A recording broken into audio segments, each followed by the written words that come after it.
Hello, it's Jim Hutchins for the Jerusalem Connection Truth Report for this 29th day of March 2017.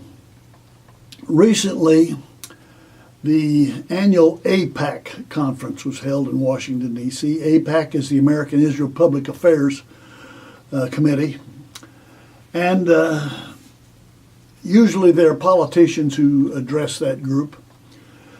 And last year, the presidential candidate Trump addressed the group. This year, the Vice President Mike Pence addressed the AIPAC conference. And what he said was very, very significant, it seems to me, with regard to our relationship to Israel.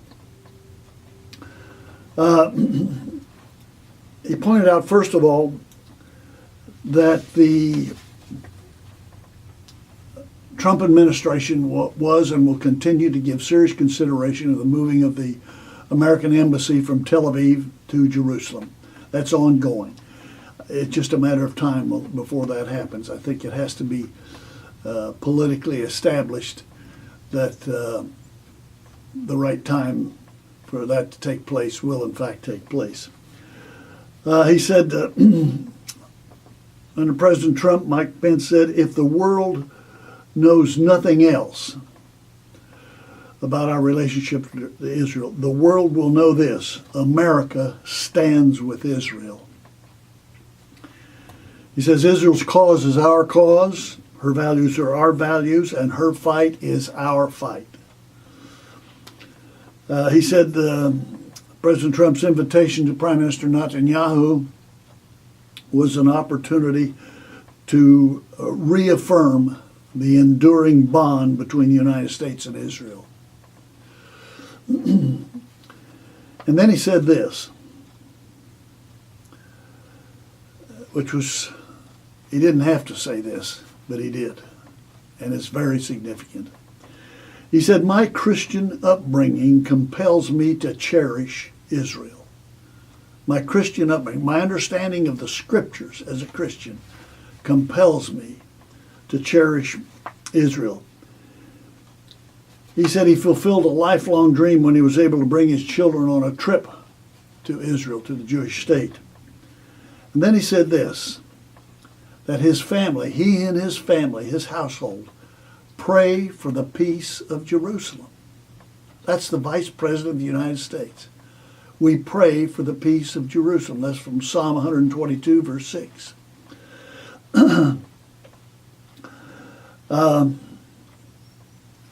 He said, President Trump and he will stand without apology for Israel. We always will. And he vowed that the U.S. will no longer allow the United Nations to be used as a forum for invective against Israel.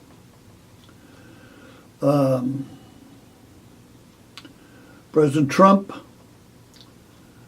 said that as a leader he will call our enemies by their name and we will hunt down and destroy ISIS. He said America will also stand against the face of the leading state sponsor of terrorism.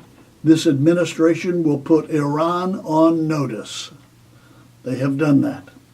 And then he said this, under President Donald Trump, the United States of America will not allow Iran to develop a nuclear weapon. Ron Dermer, who is the ambassador of Israel to the United States, also spoke at the AIPAC conference. And he said, with President Trump in the White House, he said, there is no longer any daylight between Israel and the United States. No longer any daylight. There was a chasm, an unbridgeable chasm created by President Obama between Israel and the United States. That no longer exists. As a matter of fact, the Vice President has said, my family and I, that's how personalized this is as far as the Vice President's concerned. My family and I pray for the peace of Jerusalem. There's an additional promise there based upon the rest of that verse. May they prosper who love you. Pray for the peace of Jerusalem. May I suggest to you, that's not just a suggestion. That is an imperative. That's a command. Pray for the peace of Jerusalem. May they prosper who love you. Praying for the peace of Jerusalem calls forth for the Israel of God to prosper those who love Israel and love Jerusalem. Pray for the peace of Jerusalem. May they prosper who love you. Indeed, that is the truth.